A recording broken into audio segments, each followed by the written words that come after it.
Hey guys, Dean here. Today we're diving into the depths of Minecraft to uncover some of its biggest secrets. From hidden Easter eggs to mysterious glitches, we're going to uncover the truth behind some of the game's most intriguing mysteries. Firstly, let's take a closer look into the ever so elusive Enderman. These mysterious creatures are shrouded in mystery and have the ability to pick up and move around blocks. But did you actually know that they're attracted more so to specific types of blocks? They actually like certain blocks more than others, like diamond and glowstone, shiny. Perhaps now you'll be more mindful of what types of blocks you have in your area to protect your base from sneaky mobs going for you. Next up is the Far Lands, a place that will make you embark on an adventure across to the far reaches of the game, to a place that's strange and glitchy. It's an area called the Far Lands, which is caused by the world's generation algorithm, where the further out you go, the more unstable the world becomes. Let's take a look at the world boundary itself, also called the world border. This is an area which defines the spatial edges of Minecraft's virtual dimension. In basic terms, is a huge bounding box that covers the entire map and prevents you from going further out of its limits. This border is an animated wall of blue stripes. Beyond the very far limits of these world boundaries, most of the procedures in game tend to function appropriately as they should. However, some things can go wrong. Due to delays in server or client response time due to the loading delays, water and lava can fall at slower paces. Pistons cannot always fully render,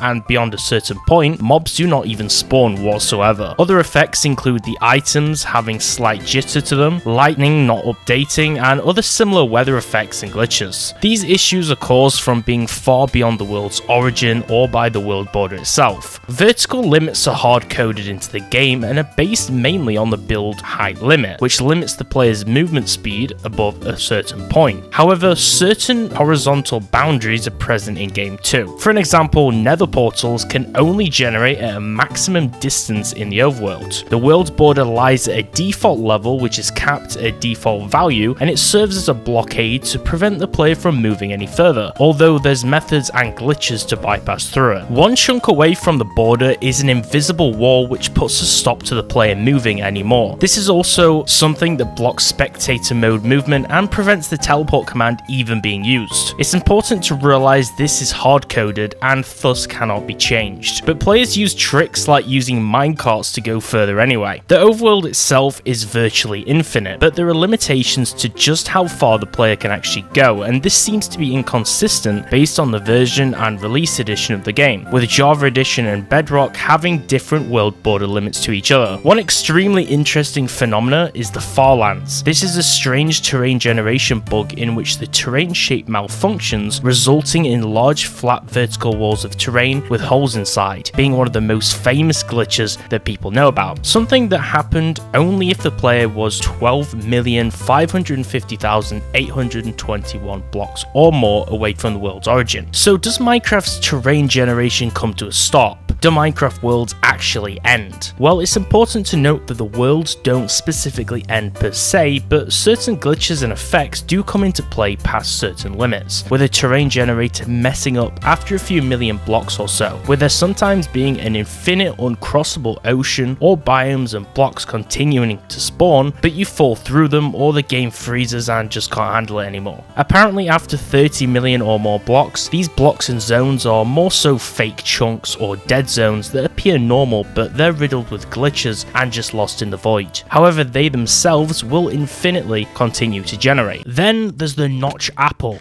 What on earth is that? Well, you probably know it better as the Enchanted Golden Apple. I usually spawn it a lot when recording fighting bosses since I'm a noob. Although, did you know this rare and powerful item actually is a reference to the original creator of Minecraft, Notch, and that you used to be able to craft it. Before the recipe was removed, there was originally a crafting recipe that let you grab a normal apple from a tree and combine it with gold to create the apple. But nowadays you can only spawn it through creative, unfortunately. Unless of course you're using my mod, because that has a recipe for it too. Another interesting little fact is charge creepers having a hidden benefit. Now of course you haven't seen the real terror of a creeper until you've seen its distant brother, the charge creeper. But did you know that this rare variant that spawns during thunderstorms when a lightning strikes a creeper actually has an effect on other mobs? Well, when this bad boy explodes nearby another mob and kills it, the charge creeper's explosion is so powerful that it will make the mobs drop their head. dead. So if you want to gather a few monster heads, look out for these guys during the storm. Now, igloos seem pretty harmless, right? They just sit in the snow looking innocent and promise some kind of salvation during a snowstorm. Well, they in fact are hiding something a little more harrowing. In the snowy plains, you may find an igloo, and it may be a sweet spot for you to find a bed to sleep in or set your spawn point in to have as your home. But below some of these igloos houses a dark secret. Sometimes under the carpet when you break it, beneath this lair, there's a ladder that will lead you downstairs to a strange dungeon. Probably where a witch has been who is using some kind of dark magic for a twisted experiment with villagers. Don't trust people who do voodoo. Well, luckily for them though, you can rescue them and also in turn easily get the curing a zombie villager achievement. Trust me, I was seriously surprised when I found this for the first time. I felt like this was probably from some kind of mod that I was running, but it just turned out the people at Mojang are a little bit warped. Parrots are cute little companions and they make for great pets, but did you know that they don't like cookies? That's right, Mojang went the extra mile with accuracy with this one. If you decide it's best to feed cookies to parrots, then you'll go back on that idea because the chocolate is poison to them and they'll die. Great going, guy. From October 20th through to November the 3rd, bats spawn at a light level of 6 or below. On the 31st, Halloween, zombies, zombie villagers, husks, skeletons, strays, zombie piglins, and wither skeletons can be rarely seen wearing carved pumpkins and jack-o'-lanterns on their heads, and they sometimes drop them too when you use a looting weapon to kill them. This little Easter egg was added way back in 1.14.2 for Halloween and all Halloweens thereon after. Just like Halloween, there's a Christmas Easter egg in Minecraft too. From the 24th to the 26th of December, large chests, trap chests, and ender chests have their textures changed from standard chests to red and green wrapped Christmas presents. This was added in 1.4.6 for Christmas 2012, and it's been in the game since. There's sometimes splash text on the main menu saying Merry Xmas during this time too. Back in 1.14.2's second pre-release to commemorate 10 years of Minecraft, the cake block had big 10 numbers in text floating above it in a candle style, with main menu splash text reading turning 10 years old. This was only available in game for 3 days before it was removed, and there's no way to see it ever again. Even if you mess around with your computer's clock and play the same version to try to emulate it, you just can't see it. When you craft together an enchanted golden apple and paper, you create a special pattern, which when placed on a banner, shows the old Mojang Studio logo in whichever particular die that you choose, being simply called thing in the player's inventory. Mojang allegedly means thing or gadget in Swedish, so it does make sense. Did you know when Alex was added in 1.8 to the game, the skin file had an invisible unused layer to it which displayed Alex wearing glasses, perhaps being a reference to the main developer Jeb. This skin also had an unfinished arm texture at the time which was the same as Steve's, indicating they used Steve as a base template to make the skin from. Did you know there's 5 secret joke languages displayed on the language menu? You may have overlooked these if you just play in standard English language. This includes Pirate Speak, Lolcat, Shakespearean English, Anglish aka Puristic English, and Upside Down English, which is shown in upside down characters. There's also a language from Star Trek, an Elven Lord of the Rings language, and 2 other random languages thrown in there too. If you search Excited Z in the recipe book search bar, it will automatically switch your in-game language to Pirate Speak. This is a reference to a former Mojang employee, Maria Lemon, whose username was the same phrase. One little secret I was shown a while back by someone close to me is the name tag Easter eggs, which are a little more well known. For example, if you use a name tag called Dinnerbone or Grum on a mob, except Ender Dragons, Squids, and Glow Squids, you can make them appear upside down, which is extra funny with cows for some cow tipping fun. This is also actually applied to players on Bedrock too. Using the name Jeb underscore produces a similar result where when applied to sheep, it makes them into rainbow sheep that strobe in different colours. One of the developers' lost rabbits was immortalised in the game, and it can be accessed by using the name tag Toast on a rabbit, which completely changes its appearance. Did you know Herobrine used to exist in the game? Well, not really. In fact, you could spawn an NPC called Monster by using the command /spawn monster, which would spawn an evil version of Steve that would attack the player. It was perhaps the closest thing to Herobrine back in the old Minecraft versions before it was removed, and it was actually in the game. I remember spawning this on my servers, and trust trolling my friends and just messing around. It was pretty awesome as a discovery back in the day because not many people actually knew about this. Before the zombie pigmen and later piglins that we know today, there was the original concept of pigmen, humanoid, non-zombified pigs that were originally meant to inhabit villages in the overworld. My mod Crusader Craft adds these mobs and villagers to the game. The closest thing that we got to these guys was the 1.16 Nether update, which added piglins to the Nether, but still they're slightly different, although they do arguably look better than the original concept. You can do a similar thing by spawning the hidden giant mob, which is theoretically a huge giant imposing zombie boss. There were initial plans to add this guy into the game, but it was never officially implemented, leaving it only spawnable via commands. These guys are only in Java edition, but they're pretty fun to spawn and they tower over absolutely everything. The secret killer bunny mob is another one only spawnable in Java, and it's basically a hostile rabbit with evil red eyes. Pretty neat. In Bedrock edition, providing you have building permissions, you can spawn secret NPCs or non-playable characters using commands. These guys are fully customizable with custom skins and dialogue interfaces and are more commonly used in add-ons. They're just like villagers but more human-like and a lot more interesting, appearing more human-like than villagers do. In Bedrock edition, the agent mob is a secret mob for servers only, which has the purpose of teaching coding. However, you can use commands to spawn this little robot guy with an egg, and he looks just like a tiny cute iron golem. Guardians are creepy, don't get me wrong. Ocean monuments are cool, but there's something simply mysterious about them. In Bedrock, you can use a command to summon an unused mob called the Elder Guardian Ghost, which has defensive spikes, less health than a normal guardian, and somehow can even fly. Way back in the in-dev versions of Minecraft in Java edition, there were old characters which were later removed from the game. They look nothing like the style of mob that we're now used to. These guys included Beast Boy, which is perhaps based on the Teen Titan character, Black Steve, which is an African American version of Steve with white hair, Rana, a female mob that looked just like an Animal Crossing character, and Normal Steve, who looked a lot different too in terms of shape and size, but the familiarity in comparison to the current Steve we have is still there and evident.